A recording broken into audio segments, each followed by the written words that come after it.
My name is Jordan, and this happened when I was in my second year of college.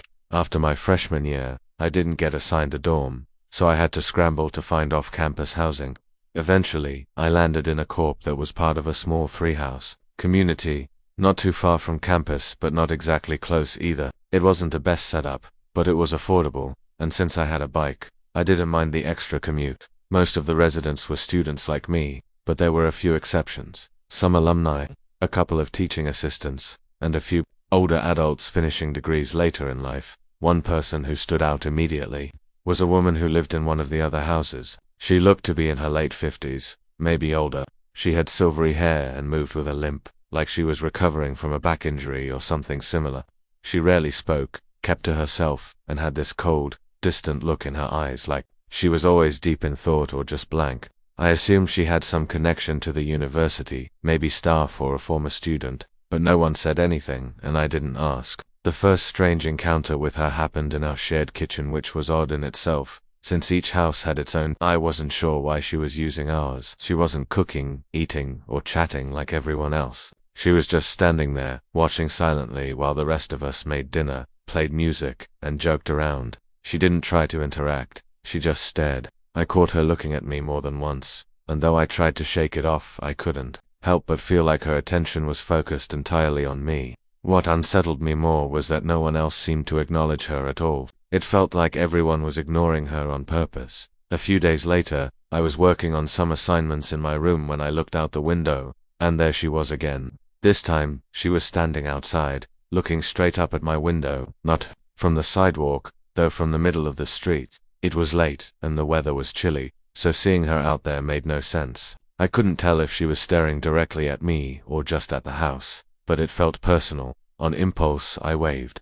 I don't know why, and immediately, I regretted she didn't wave back instead. She suddenly started jumping up and down, almost gleefully, then turned and ran into one of the other houses. I felt nauseous. If she hadn't known which room was mine before, she certainly did now. Later that night, I asked one of my housemates if he knew anything about her. Said, "She's always been here. Best to ignore her like the rest of us do." That wasn't comforting. I pressed a bit more, but he admitted he didn't really know anything, just repeating what someone else told him when he moved in. Still feeling uneasy, I asked around until someone gave me more of a story. A senior who lived in her building said she was connected to the school and a little off, but apparently she'd never hurt anyone or acted violently. When I asked why no one seemed more concerned, he told me the property manager was the one who made the final decisions on tenants.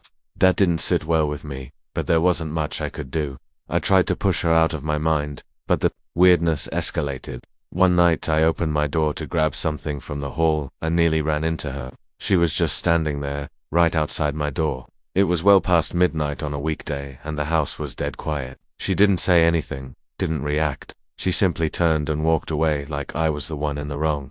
That image haunted me. There were other disturbing incidents after that, moments where I'd find her lurking in places she had no reason to be, or doing things that made no sense. Then, one day, I realized my room key was missing.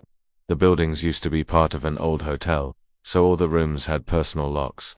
Most people left their doors unlocked, but I wasn't one of them. Knowing someone could enter my room made it hard to sleep. I had a spare, thankfully, but it still meant I had to go get a copy made, which I wasn't thrilled about. A few nights later, I woke up in the middle of the night, unsure why at first, but then I heard a soft thumping sound coming from my closet. It happened every 20 seconds or so, like something shifting or brushing against the door. At first I thought maybe something had fallen inside, but I knew I couldn't ignore it. I'm not someone who scares easily, and I can handle myself in dangerous situations, so I decided to check it out. I got out of bed slowly, keeping my breathing steady as I approached the closet. My heart was racing. I grabbed the handle, took a deep breath, and flung the door open while letting out a scream, hoping to scare whatever or whoever was inside. To my horror, it was her. She was crouched in the closet with one of my ties wrapped around her neck, holding a kitchen knife in her hand. Her eyes were wide, unblinking. My scream must have startled her because she lunged at me, knife first. This time, my scream was real, a scream of pure terror. I managed to wrestle her down and disarm her fairly quickly. She was thin and frail, but that didn't make it any less terrifying. She bit and kicked and thrashed as I pinned her to the ground, yelling for help. Doors burst open, and some of my housemates rushed in. My friend Ethan helped me hold her down while someone else called the cops. The rest of the night was a blur. The police arrived quickly and arrested her on the spot. By then, she had stopped screaming, but refused to speak a single word. That silence was perhaps the most unsettling part of all. They found my missing key on her, which didn't surprise me one bit. A few weeks later, we learned the truth. She was the sister of the property manager, who had been secretly letting her stay in one of the empty rooms without notifying anyone. She had a long history of severe mental health issues, and rather than getting her proper treatment, her brother had simply dumped her there. He was eventually arrested for negligence, among other charges, and rightfully so. I honestly hold him far more responsible than her. She needed help, not secrecy. And while I do feel some sympathy for her, that doesn't erase the fact that she tried to kill me. I could have died that night. I still don't know what it was about me that drew her attention, and I hope I never find out. I'm about to graduate, and while I'll miss many parts of college, I know one thing for sure. I'll never look back on this chapter of my life without remembering her face staring up at me from the middle of the street.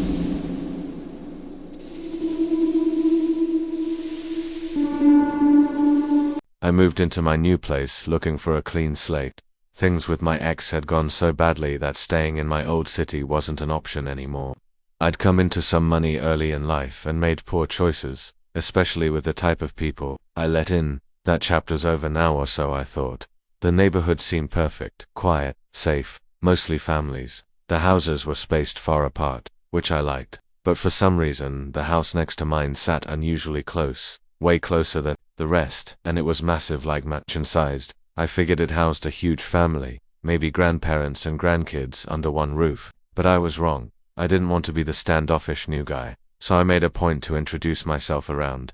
Most of the neighbors were friendly and seemed pretty successful. Doctors, lawyers, high achievers with young kids. I felt a bit out of place as a single guy in his late 20s, but I pushed that aside. The last house I visited was the one next door. I can't explain why I saved it for last. Maybe I just wasn't ready for what I'd find. When I finally walked up the driveway, I was expecting another older couple to greet me, like the rest. But when the door opened, it was a guy my age, maybe younger, rocking a mullet and wearing a half smile. It caught me off guard. I stumbled through my "I'm new here" speech, and he cut me off halfway, laughing. He said something like, "Wow, someone born in my decade finally." We hit it off quickly. I vented about how out of place I felt among all the married families, and he reassured me. "Most people here keep to themselves," he said, which was a relief. He introduced himself as Damon and casually suggested we get drinks sometime. I joked, "Why not now?" He glanced over his shoulder, hesitated, then apologized, saying he was working. I asked what he did, and after a brief awkward pause, he said finance. No details. When I asked if he had roommates, he said he lived alone, in a house that size. That stuck with me. I brushed it off though. He gave me his number, and I walked home glad to have found someone I could possibly connect with. For the first few weeks, nothing out of the ordinary happened. I texted Damon a few times, trying to hang out, but he always said he was busy. Eventually, I stopped trying. No hard feelings, he seemed swamped. But over time, I noticed something weird. Damon never left his house. His car stayed in the driveway. No deliveries, no guests, no activity. I work from home, and my office overlooks his property, so I'd glance over now and then. It started to feel off. Then came that night, a random Wednesday, around 2 a.m. Loud music woke me up. I sleep with my windows open, so I heard everything. At first I thought it was a dream, but then I looked out the window and saw 7 or 8 cars lined up in Damon's driveway. He was throwing a party. Now, I don't mind a little noise, but it was a weeknight, and the volume was insane. I decided to walk over and ask him to turn it down. Hoodie on. I knocked at the door. No answer. I tried again. Nothing. I reached for the handle, and to my surprise, it opened. Inside, I was hit with an eerie silence.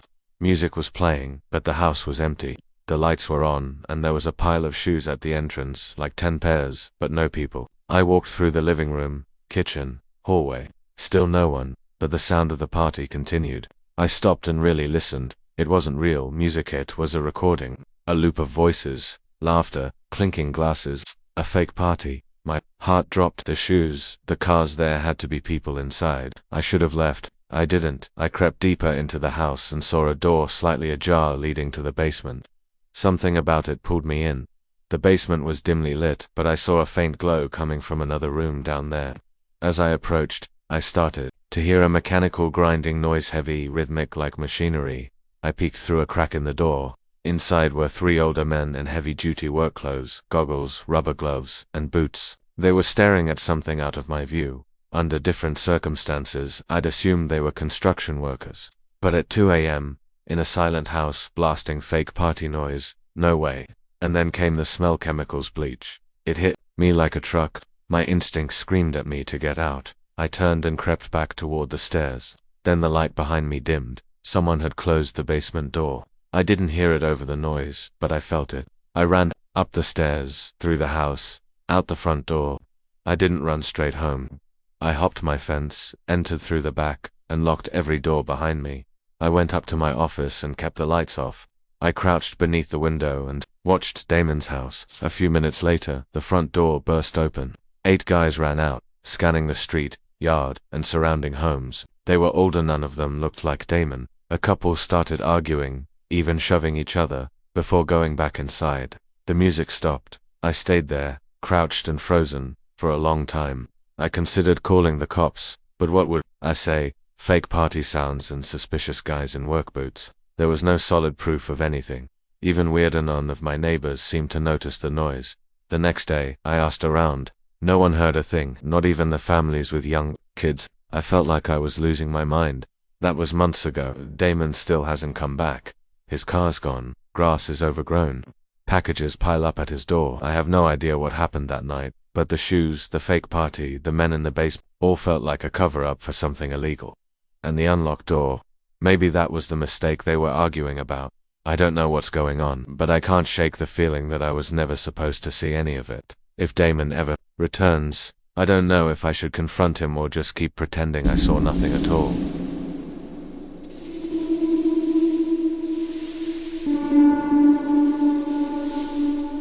I've lived in a cozy 2-story house with my husband Daniel for almost 15 years now. Our children have all moved out and built their own lives, and we couldn't be more proud. But last year, something happened that changed the way I see our peaceful little street, and I still can't quite shake it from my mind. Someone finally moved into the long vacant house across the road. I was relieved. Honestly, that place had sat empty for years, and I was getting tired of staring at it every time I sat on our porch. I'm retired now, so I spend a lot of time out front reading, knitting, enjoying the breeze with Daniel, or just listening to music or true crime podcasts.